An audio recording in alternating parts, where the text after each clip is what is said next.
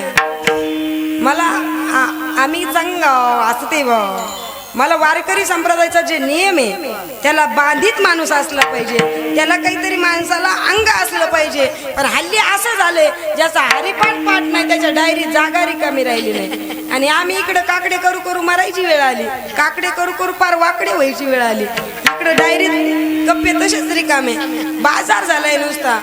आता यांच्या जागेवर गायक जर भेटायचे म्हणलेलं तर अनेक भेटल्या असत्या. तो आपला स्वभाव नाही, आपल्याला ते आवडत नाही. आणि थोडस माणसाने आपण वारकरी संप्रदायामध्ये आहोत. वारकरी संप्रदायाची भगवी पताका आपण आपल्या जीवनामध्ये आपल्या खांद्यावरती घेतलेली आहे. या भगव्या पताकाला सांभाळत असताना त्याचे काही नियम आहे ते आपल्याला सांभाळता आले पाहिजे, मग म्हणायचं त्याला वारकरी. हाच नेम ना फिरे क्या बात है. हाच नेम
शेजारी गोविंदाच्या.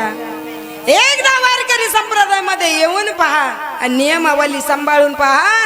अहो एका कपड्यावर गेलेला साधा काळंदीला ज्ञानोबराच्या सानिध्यात राहिला 4-2 वर्ष. इकडून जाताना एक मुलगा म्हणून नेऊन घातला आणि तिकडून येताना महाराज म्हणून घेऊन आले. काय दिलं नाही ज्ञानोबराईने, काय दिलं. जा एकदा किती माणूस दुःखाने त्रस्त हो द्या आणि आळंदीला जा, भगवान गडावर जाऊन बाबाच्या समाधीला एकदा कवटळून मिठी मार. सगळ्या दुःखाचं निवारण झाल्याशिवाय राहणार नाही. विठ्ठल विठ्ठल.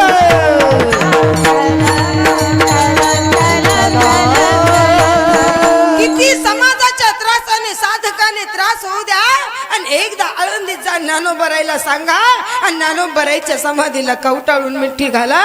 ज्ञानोबराई सगळं दुःख त्यांच्या पोटात घालून घेतात.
संताकडे आणि संताला कडकडून मिठी घाला. एकदा जा भगवान बाबाकडे, एकदा जा वामन भाऊकडे आणि संताच्या चरणाला कडकडून मिठी घाला आणि जगात झालेलं दुःख सांगा. ज्ञानोबराय तुम्हाला शीतलता दिल्याशिवाय हो तुमच्या आमच्या कल्याणासाठी स्वतःच्या प्रपंचाची एवढं नाही, तुमच्या आमच्या कल्याणासाठी स्वतः भगवान बाबाने आपलं अंग कापून घेतलं आणि जगाच्या कल्याणाकरता स्वतःच्या अंगाची विभूती दिली. अनेक संतांनी काय परीक्षा द्यायच्या आपल्यामध्ये आणि किती परीक्षा दिल्याच्या नंतर समाजाचं समाधान होणार आहे. म्हणून संतांच्या परीक्षा घेत जाऊ नका, त्यांचं समाधान. भगवान बाबा झालं, वामन भाऊ झालं, एवढे महान ज्ञानोबराय झालं, तुकोबराय झालं, या संतांनी किती परीक्षा द्यायच्या आणि किती परीक्षामध्ये आपण उत्तीर्ण व्हायचं. महाराज आम्ही आपण भगवान बाबा वामन भाऊ जन्माला आले त्यावेळेस त्यांच्या आईवडिलाची इच्छा होती का आमच्या लेकरानं लग्न न करावं, आमच्या लेकराने संसाराचं सुख भोगावं? आईवडिलाच्या सुखाचा त्याग केला आणि जगाच्या सुखाचा विचार केला. यांना भगवान बाबा वामन भाऊ म्हणतात. स्वतःच्या आईवडिलाच्या सुखाचा त्याग केला, भगवान बाबाचा त्याग केला. भगवान बाबाच्या जीवनातला प्रसंग आहे. भगवान बाबाच्या आईनं देह ठेवला आणि वामन भाऊ अंत्यविधीला आले. भगवान बाबा डवऱ्यावरती विदर्भामध्ये कीर्तनाला आणि वामन भाऊ संबंध बीड जिल्हा एकत्रित जमलाय. माईची अंत्ययात्रा निघाली. माईला सरणावरती टाकलेलं, सरणावर टाकलेल्या माईला पाहिलं. वामन भाऊचा रथ अंत्ययात्रेसाठी आलेला आहे. वामन भाऊ रथातून खाली उतरले. सगळ्या बीड जिल्ह्याच्या नजरा वामन भाऊकडे लागलेले आहेत. भाऊ आता रथातून उतरतील, एक तर आईच्या चरणाचं दर्शन घेतील अथवा आईचं मुख पाहतील. वामन भाऊ रथातून खाली उतरले. मायबाप त्या माईच्या सरणाला प्रदक्षिणा मारली वामन भाऊने. सरणावर रचवलेल्या माईच्या पोटावरचे 4 लाकडं वामन भाऊने बाजूला केले. पोटावरच्या 4 मिऱ्या बाजूला केल्या. आपल्या डोक्यातली पगडी काढली वामन भाऊने आणि आपलं मस्तक त्या माईच्या कुशीवर ठेवलं आणि वामन भाऊ म्हणतात, माय धन्य तुझी कुस आहे आणि धन्य त्या बापाचं कुळ आहे. या वारकरी संप्रदायाला भगवान बाबा सारखा असा पाईक दिला. जन्म देणारी माय संपली पण पाईक माग फिरायला नाही. विठ्ठल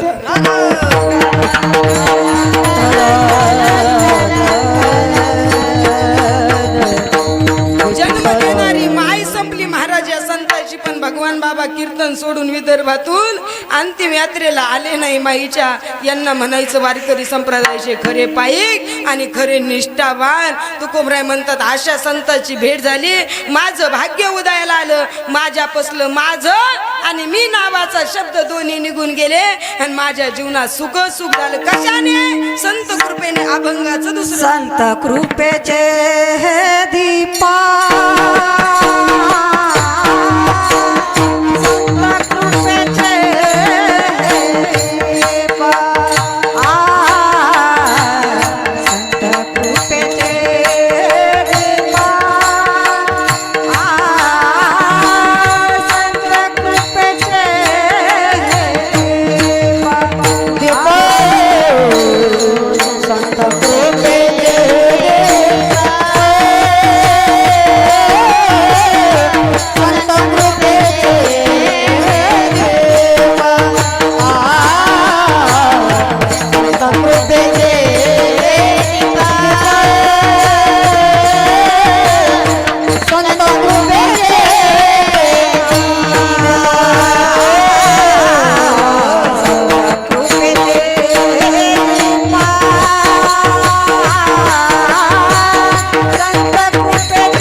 ताईंसाठी एकदा जोरदार. कशाने मिळालं तुम्हाला मी आणि माझं गेलं संत कृपेचे हे दीप. संत नावाची संत कृपा माझ्या जीवनामध्ये झाली, संतांची कृपा झाली. संत कृपेचा असणारा दीप माझ्या जीवनामध्ये प्रज्वलित झाला. संत नावाची कृपा एकदा आपल्या जीवनामध्ये प्रज्वलित झाली ना, दुसऱ्या ज्योतीची आपल्याला गरज नाही बरं का. मी नेहमी सांगत असते, संत कृपेची ज्योत लागली अनेकाच्या जीवनामध्ये, शबरी मातेच्या जीवनामध्ये, भक्त प्रल्हादाच्या जीवनामध्ये, अनेकाच्या जीवनामध्ये संत कृपेची ज्योत लागली आणि त्यांचा प्रकाश शबरीच्या जीवनामध्ये संत कृपेची ज्योत लागली. महाराज मातंग ऋषीच्या रूपाने संत कृपा झाली.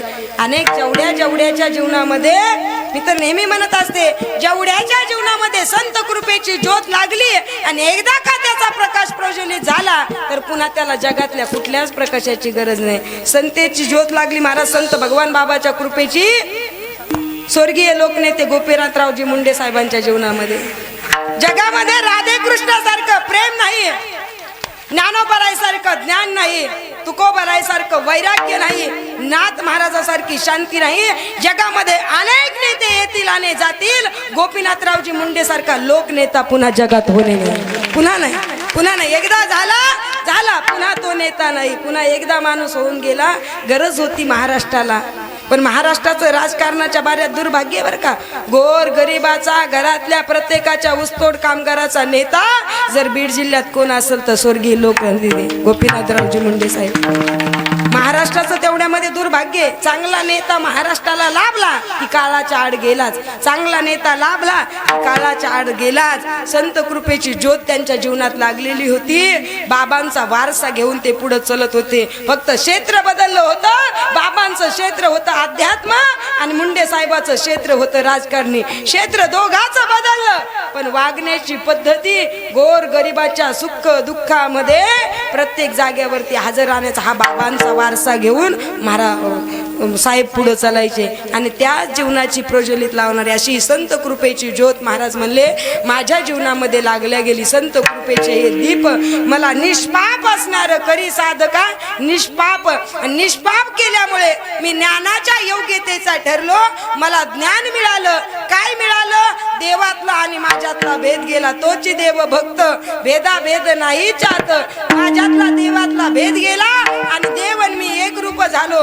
म्हणून मला आनंद वाटला. म्हणून मी प्रेमाने काय करू लागलो? गाऊ लागलो, नाचू लागलो, बोलू लागलो. तुका प्रेमी नाचे गाय गान यात विरोनी जाय. टाइम आपला संपला, मला पुढे जायचंय.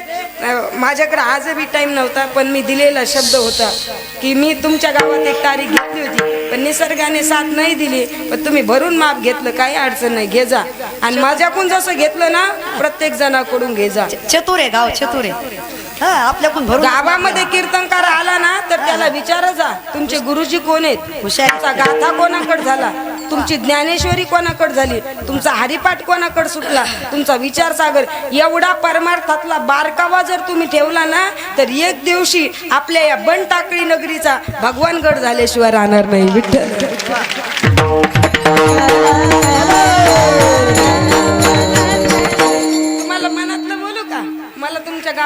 एक शोकांतिका वाटली बरं. एवढा समाज आहे महाराज तुमचा, एवढ्या तुमच्या आपल्यासाठी एवढा बाबांनी त्याग केला. बाबाचं मंदिर काय नको हो तुमच्या गावात. शोकांतिका आहे बरं का मला या गोष्टीची, करा व्हायला पाहिजे अशी मी तुम्हाला आजच्या आपल्या या सप्ताहाच्या माध्यमातून प्रार्थना करेल.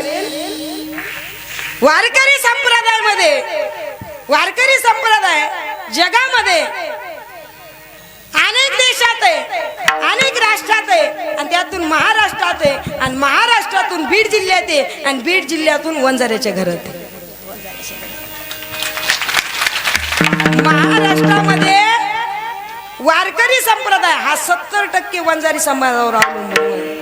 तुमच्यासारखं दातृत्व नावाचा गुण तुमच्यामध्ये ज्ञानोबरायांनी, कारण ज्ञानोबराय ज्ञान देतील, प्रेम देतील, श्रीमंती देतील, पण दातृत्व नावाचा गुण देण्याकरता माणूस भाग्यवान लागतं. त्या बापाचं कुळ पवित्र लागतं आणि माईची कुस पवित्र लागते. तुमच्या बापाचं कुळ बी पवित्र आहे, माईची कुस बी पवित्र आहे. लवकरात लवकर प्रयत्न करा आणि बाबाला आपल्या गावात आणा, कारण बाबाचं दर्शन आपल्याला रोज झालं पाहिजे. बाबाच्या सहवासात आपल्याला राहता आलं पाहिजे. आज गावागावामध्ये बाबांचे मंदिर झालेले, आपल्या गावात का नको, आपण त्याच्यात माग का राहावं याची थोडीशी काळजी घ्या. होतोय त्रास, मला माहिती त्रास होतो, पुढे झालं ना की त्रास होतो. अहो प्रपंचासाठी त्रास सहन करणारे खूप आहेत, एकदा परमार्थासाठी त्रास सहन करून बघा, तुमच्या सर्व त्रासाचं निवारण बाबा केल्याशिवाय राहणार नाही. एकदा करा, वा पुढे 10-5 जण, काय फरक पडतो, वा पुढाकार घ्या आणि करा. तसा तुमच्या जीवनामध्ये सुद्धा संत कृपेचा दिवा लागल्याशिवाय राहणार नाही. जसा अनेकाच्या जीवनामध्ये संत कृपेचा दिवा लागला, असा संत कृपेचा दिवा तुमच्या जीवनात लागावा. आपल्या या सप्ताहामध्ये परम भाग्याने आज आपल्याला लाभलेली सर्वच मंडळी आदरणीय गोपाल महाराज यांच्यासाठी एकदा जोरदार टाळ्या वाजवा. काही पक्वाजे दिसायला 1.5 क्विंटल वाजायला गेलं की काही मिळत नाही. महाराजांच्या हातातही गोडवा आहे, स्वभावातही गोडवा आहे. मृदंग कोणाचा गोड लागत नाही. जो साधक मृदंगाची सेवा करतो त्याच्या हृदयातलं प्रेम त्याच्या बोटात येतं आणि बोटात आलेल्या प्रेमाचा स्पर्श मृदंगाला होतो, तेव्हा मृदंग गोड लागतो. महाराजांचं अंतकरणही सुंदर आहे आणि त्याचबरोबर आपल्याला सुनीताताई तर लाभल्यात, पण ज्यांचा अख्खा परिवार एक वारकरी जीवन जगतोय, माझ्या प्रिय मैत्रिणी. मला एक तर लेडीज कोणी मैत्रीणच नाही, पण प्रिय मैत्रिणी, कारण मला वारकरी संप्रदायाचा मी चांगल्या लोकांच्या काळामध्ये सहवास झालेला आहे माझा. आता तुम्हाला कीर्तन आवडलं असेल नसेल मला नाही माहिती, तुम्हाला काय अपेक्षा होती विनोदाची असेल काय मला नाही माहिती, पण माझ्या बुद्धीच्या कोशाने जसा वारकरी संप्रदायाचा नियम आहे तसं मी कीर्तन करण्याचा प्रयत्न केला. माझी प्रिय मैत्रीण वारकरी संप्रदायाची एक वारसा त्यांच्या खांद्यावरती आहे, आदरणीय सुनीताताई मुगदळ. आपल्या संस्थेतल्या सर्व विद्यार्थिनी, या विद्यार्थ्यांकडून कोणाला काही त्रास झाला असेल, आता लेकरेत महाराज ते शेवटी कधी उठतानी बसतानी तर तुमच्या सर्वांच्या चरणाला नतमस्तक होते, माफी मागते, कारण ते लेकरेत महाराज. लेकरामधून कधी मागं पुढं, पण तुम्ही गावकऱ्यांनी खरंच प्रेम दिलं बरं का त्याला, खरंच दिलं, खरंच सांभाळ. कारण मुली ठेवत असताना मी खूप बारकावा पाहत असते. बारकाव्याने ते काका काकी इथं जेव घालायचं, तिकडं सुद्धा मळ्यामध्ये सुद्धा दत्ताभाऊ, त्यांची मंडळी, त्यांच्या सुनबाई, त्यांचा परिवार, सर्व मंडळीने खूप प्रेम दिलं. ताईची माझी नेहमी चर्चा होते, काही गावात जावं तर खूप त्रास होतो, पण आपण जवळजवळ आम्ही आता 40 माणसं झालो, सगळे लेकरा सगट आम्ही. ते कथाकाराचे 9, 40 म्हणजे जवळजवळ 50 माणसं झालो. पण 50 माणसाला सांभाळणं 8 दिवस एवढं सोपं नाही, पण तुम्ही 2-4 माणसाने खूप काळजी घेतली, खूप सांभाळीत राहिलं. असंच सांभाळत राहा. आम्ही पुढच्या वर्षी संस्थाच आपल्या गावात आणली. सुंदर प्रेम दिलं सर्वांनी. यांना सांभाळत असताना मला खूप त्रास होतो, खूप पळावं लागतं. पाहता तुम्ही आता 8 दिवसापासून मला एक 10 मिनिटं सुद्धा कुठं वेळेच्या आत थांबायला जमत नाही. आता तुमची ड्युटीहून निघालं की पुढच्या ड्युटीवाल्याचा फोन आलाच, कधी निघता हे सारखं. पण यांना सांभाळत असताना, यांना वावरत असताना त्रास जेवढा होतो, पण ज्या वेळेला हे लेकरं वारकरी संप्रदायाचा पोशाख घालून समाजात उतरतात आणि तुम्ही त्यांच्यासाठी टाळी वाजवली ना की असं वाटतं सगळ्या दुःखाचं निवारण झालं. म्हणून सर्वजण सहकार्य करतात. अतिशय सर्व गावाने माझ्यावरती विश्वास ठेवला आणि विश्वासात मी तुमच्या विश्वासाला पात्र भरले का नाही हे तुमच्या मापाने जर मोजलं तर मला माहिती नाही, पण माझ्या मापाने जर मोजलं तर मी 101% प्रयत्न करीत असते की चांगलंच करण्याचा करीत असते. माझ्याकडून कुचराई कधीच होत नाही. मी कुचराई, काका मला म्हणले आता मी असं पुकारलं म्हणे हरिभक्त परायण कुचरताईचं कीर्तन आहे आज. हा कुचरताईचं कीर्तन आहे असं पुकारलं. मी म्हणलं तुम्ही काही बी पुकारा, कुचर पुकारा नाही तर विद्याताई पुकारा, काही पुकारा, मला काही फरक पडत नाही कशाचाच. आपण ज्ञानोबराईंनी खूप दिलं महाराज, तुम्ही तुमचं सारख्यांचं प्रेम दिलं. ज्ञानोबराईंनी कसली उणीव ठेवलेली नाही आणि तुम्ही पण शेवटच्या दिवशी पाकिटात वाढीणारच आहेत. केला इशारा जाता जाता, त्याच्यात पण काही संशय नाही. म्हणून सर्वांनी प्रेम दिला. अतिशय आनंदात आपले राहिलेले 2 दिवस सुद्धा आनंदात जाणार नाही. प्रेमाने वागा, प्रेमाने बोला. परत एकदा सांगेल माईबाप तुम्हाला, माझ्यापेक्षा वयाने ज्येष्ठ आहात, ज्ञानाने ज्येष्ठ आहात, अनुभवाने ज्येष्ठ आहात. परमार्थातही तरा करू नका आणि प्रपंचातही तरा करू नका. प्रपंचातली तरा संपली प्रपंच सुखाचा, परमार्थातली तारा संपली परमार्थ सुखाचा. म्हणून कुठंच तरा करू नका. इठो सर्वांनी वरती हात करा एकदा 2 मिनिटं. हरी जय राम श्रीराम जय जय राम, जय राम श्रीराम जय जय राम, जय राम जय राम जय राम, जय राम जय राम जय राम, जय राम श्री राम जय जय राम, जय राम श्री राम जय जय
माऊली ज्ञानेश्वर महाराज की जय. बोला बोला आपण